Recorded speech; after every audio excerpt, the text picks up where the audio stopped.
Masama nga ang pakiramdam ng aking asawa, so nag-decide ako na magluto ng may sabaw, and itong babsi natin is hindi to belly, so may mga buto-buto sila.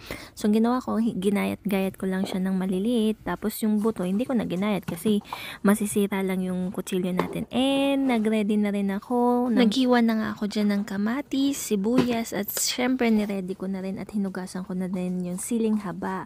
And yung gulay, maya-maya na natin gagawin yon. So, depende sa part ng baboy yung style ko ng pagluluto. Dahil nga ito, may medyo buto-buto, wala siya medyong taba. So, ang gagawin ko is igigisa ko muna siya bago ko siya lalagyan ng sabaw. So, first thing is yung sibuyas, and then kamatis, and then pag nagisa ko na siya is ilalagay na natin yung baboy, and then saka natin siya sasabawan. Unlike pag belly parts naman ang isisigang ko, papakuluan ko muna siya hanggang lumabas yung mantika, and dun ako maggigisa dun. So depende nga sa style or depende sa part ng baboy. So nag-start na nga ako maggisa-gisa dyan, and then habang nagluluto ako is nagpapahinga naman yung asawa ko.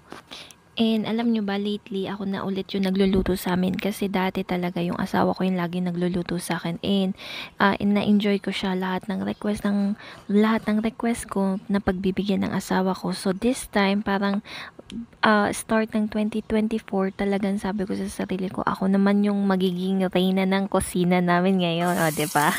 So, give and take lang kami. Pero this time, talagang minimake sure ko na ako naman yung magluluto. Kasi dati talaga nung umpisa nung pagsasama namin ng asawa ko, alternate kami magluto kung sino sinisipag, ganun. And then, dumating sa punto na marami siyang reklamo sa luto ko. So, parang nadismaya na ako magluto. And then, parang sumama yung loob ko sa kanya noon. And then, sabi ko, hindi na ako magluluto. Ikaw na magluluto. Pero, syempre, diba, hindi naman pwedeng ganon. So, lalo na kung may sakit or masama yung pakaramdam ng asawa natin, hindi naman pwedeng siya pa rin yung magluluto. Syempre, naglalambing din yung asawa natin. So, pagbibigyan natin siya. At yan, nag-start na nga ako magluto ng aming uulamin. So, naggisa muna ako ng sibuyas, kamatis. Yung, ewan ko sa inyo, ako nagluluya, kayo kung baboy. Pero kung isda, naglalagay talaga ako ng luya. Pero kung mga babsi, hindi. So, yan. Tapos, igisa-gisa lang natin siya, and after ng maluto na, pag nakita ko ng luto na yung kamatis, ginagawa ko pala sa kamatis, it's dinudurog ko talaga siya. So, kasi sabi nila masarap daw yun para lumabas yung katas. Pero kami ng asawa ko, magkaiba kami the way namin lutuin yung sinigang. Pero syempre, di ba, kanya-kanya tayong style. We will make calamansi juice for Mahal at masama ang kanyang pakiramdam. Tapos lagyan natin ng honey. Galing ko lang ng trabaho, and masama ang pakiramdam ng aking asawa. And against the light. So, yan. Strainer natin. Gawa tayong calamansi juice for my asawa.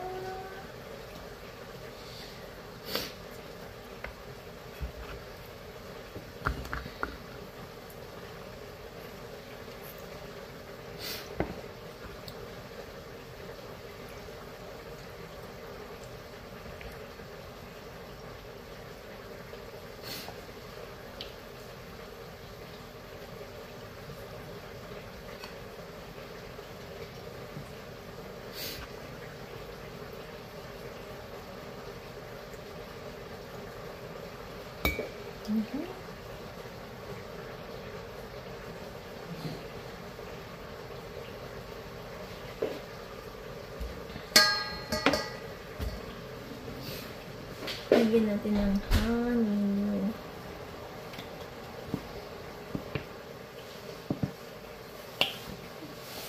Kaya? Good. Kagarin mo yung ganyan. Ha? Good sign. Kaya mo na pagka... Huwag mo na ipilit, lalo na magbubuhat ka dun. Wala kang pasok bukas, diba? Kaya Wala akong FYI.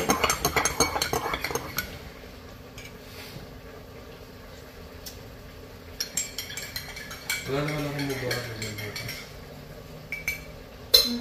Pero kung sumama, pakiramdam ko sa kalagitnaan ng trabaho, uwi ako sa ibang uwi ako. Huwag mo na ipilit, mahal. Kasi alam naman yan, hindi ako nag-load. At yan na nga, luto na ang ating sinigang for today's ulam. Kain po tayo, guys. See you on our next vlog. Thank you po. Bye-bye.